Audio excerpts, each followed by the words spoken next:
여러분 안녕하세요. 안녕하세요. 진학사 신지연입니다. 진학사 오연철입니다. 사실 오늘은 그렇게 애들한테는 좋은 날은 아닐 것 같아요. 바로 좀 슬픈 날일 것 같아요. 슬픈 날일 것 같긴 한데 바로 3월 학력평가 성적표가 나오는 날이에요. 아, 그렇구나. 사실 애들의 말에 의하면 확인 사살을 당하는 날이라고도 하는데요.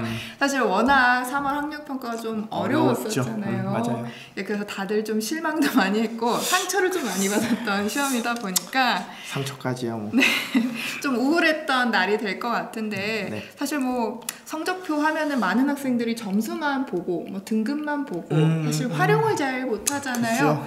그래서 오늘 제가 좀 꿀팁을 좀 줄까 해요. 사실 4월 학평이 벌써 얼마 안 남았거든요. 아, 그렇죠. 네. 그래서 10일 날 있다 보니까 예. 제가 이제 이 4월 학력평가를 좀 성적으로 올리는 방법, 그 방법의 하나로 성적표 분석하는 방법을 좀 알려주려고 합니다. 우선 성적표가 어떻게 생겼는지도 봐야겠죠. 학생들은 이미 봤을 거 아니에요. 그죠? 하지만 제대로 보진 못했을 거예요. 성적표는 봤는데 그게 뭘 나타내는지는 잘 모르겠죠. 그렇죠. 아마 3학년이지만 3년 만에 처음 보는 걸 수도 있을 것 같아요. 아니 2학년 때도 이거 봤을 거야 아마. 비슷한 성적표는 있을 봤지만 항상 보는 부분은 되게 제한적이다 그렇죠. 보니까 오늘 한번 전체를 살펴보도록 하겠습니다. 그래서 제가 짜잔. 이거 잘 안 보일 것 같은데. 근데 어차피 뭐 여러분 대충 감은 잡히죠? 네, 아마 어떻게 보니까 알 거야 아마.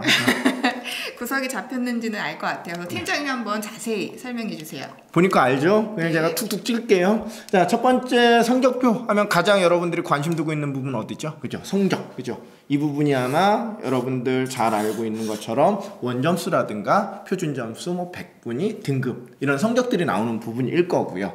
그러면 뒷부분은 여기 등급 간에 어느 정도의 학생들이 지금 있는지, 위치해 있는지 그 부분에 관해서 간단히 좀 설명해 주는 부분일 거고, 중요한 부분 하나가 이 부분이죠.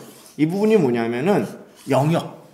그러니까 그 국어 교과안에서도 화법, 뭐 작문 이런 식으로 어느 영역에서 몇 점이 출제됐고 그 중에 나는 어느 정도 맞았는지에 관한 내용이 있는 부분이고요. 여기 OX 뭐 있네요. OS 말고 OX. OX 나온 부분하고 뭐 이상하게 뭐 영어가 써 있어요. A, B, C, D. 이 부분 같은 경우는 정오표 또는 정답률을 나타내는 부분이라고 할 수 있어요. 그래서 크게 보면은 성적표는 이렇게 아마 나눠져 있을 건데 오늘 뭐 이런 얘기를 하겠지만 중요한 부분은 아무래도 성적, 그다음에 어디죠? 영역, 그다음에 정오표. 이 세 개 부분이 아마 상당히 중요하다고 할 수 있을 것 같아요. 네, 생각보다 성적표에 굉장히 많은 정보가 들어가 있어요. 아이고. 우리 여러분들은 항상 여기만 보다 보니까 사실 이 성적표가 왜 이렇게 큰지도 잘 이해를 못했을 거예요. 수능 성적표는 실제로 작잖아요. 그래서 A4 용지면 끝나는데 사실 뭐 학력평가는 A3로 나오는 이유가 있는 거거든요. 그래서 이 나머지 것들을 어떻게 학습적으로 활용할 수 있는가 이걸 좀 살펴보려고 합니다. 우선 팀장님 여기 되게 항목들이 많은데 어떤 거 좀 중점으로 살펴보면 도움이 될까요? 제가 아까도 잠깐 언급한 것처럼 우리 친구들 대부분 아마 원점수 볼 거예요. 나 몇 문제 맞춰서 배점 몇 점이야, 나 몇 점이야.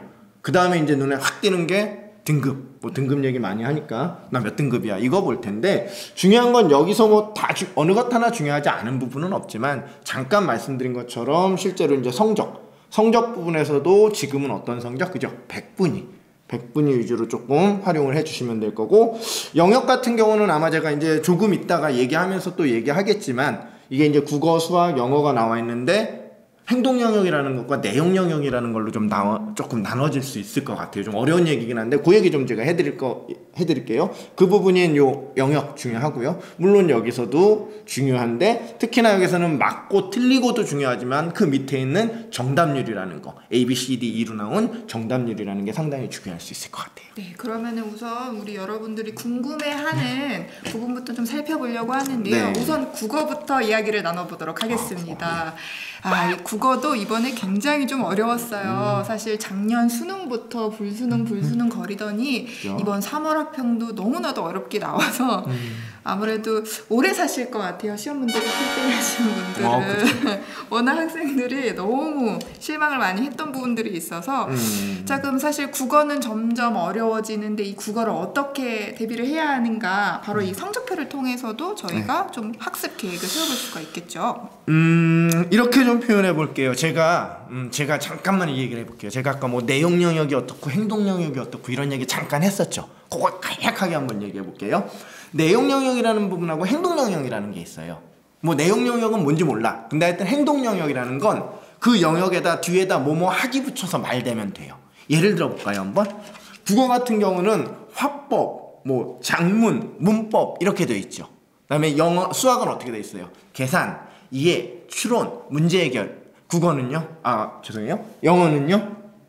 뭐라고 써 있어요? 듣기, 말하기, 뭐 쓰기, 읽기 이렇게 돼 있잖아요. 그럼 화법하기, 작문하기, 문법하기 말 돼요? 안 돼요? 안 되네요. 그죠? 국어는 뭐예요? 그럼 내용 영역인 거죠. 그다음에 수학은요?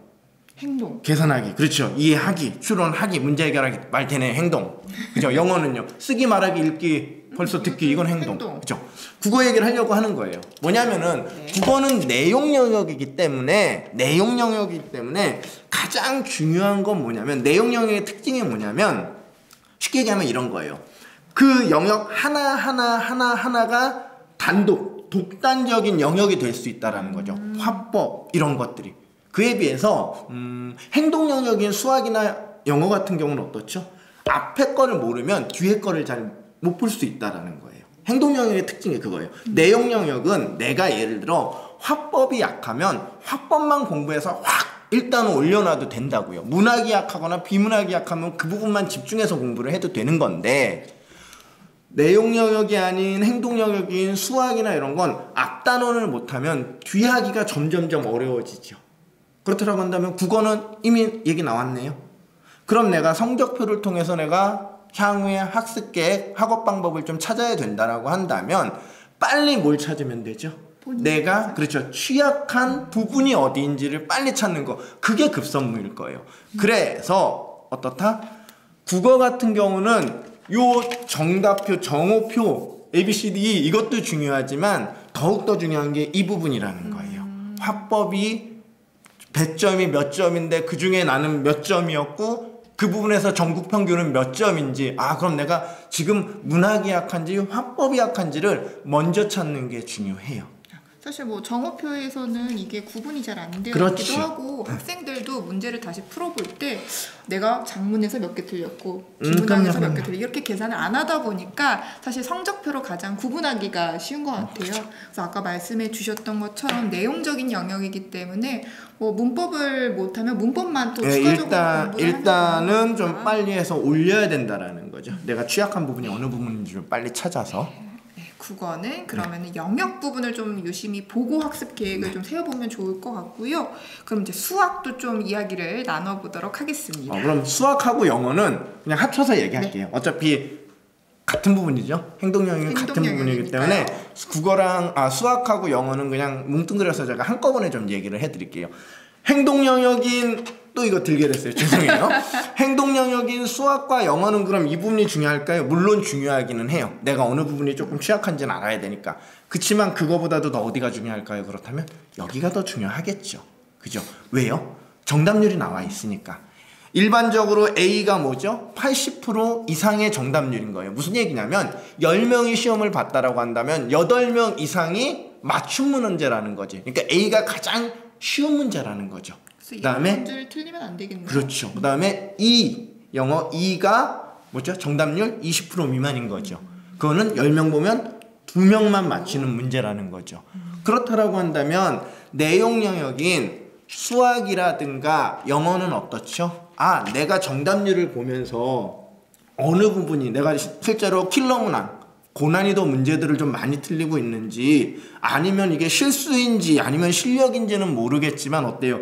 실수로라도 하여튼 A, B 남들 다 맞히는 문제를 좀 틀리고 있는지에 따라서 내 학습 방법이 달라져야 된다는 거죠. 쉬운 문제부터 못 풀고 있다라고 한다면 그건 혼나야 되는 거죠. 어떤 의미로? 그럼 기초부터 다시 단단히 다지는 학습 계획이 필요한 거고 이 D나 E 난이도의 문제들을 좀 많이 틀린다라고 한다면 기본적으로 어느 정도 기본은 돼 있는 상황이니까 소위 얘기하는 고난이도 문제 또는 킬러 문제 위주로 학습 계획을 세워가야 된다라는 거죠.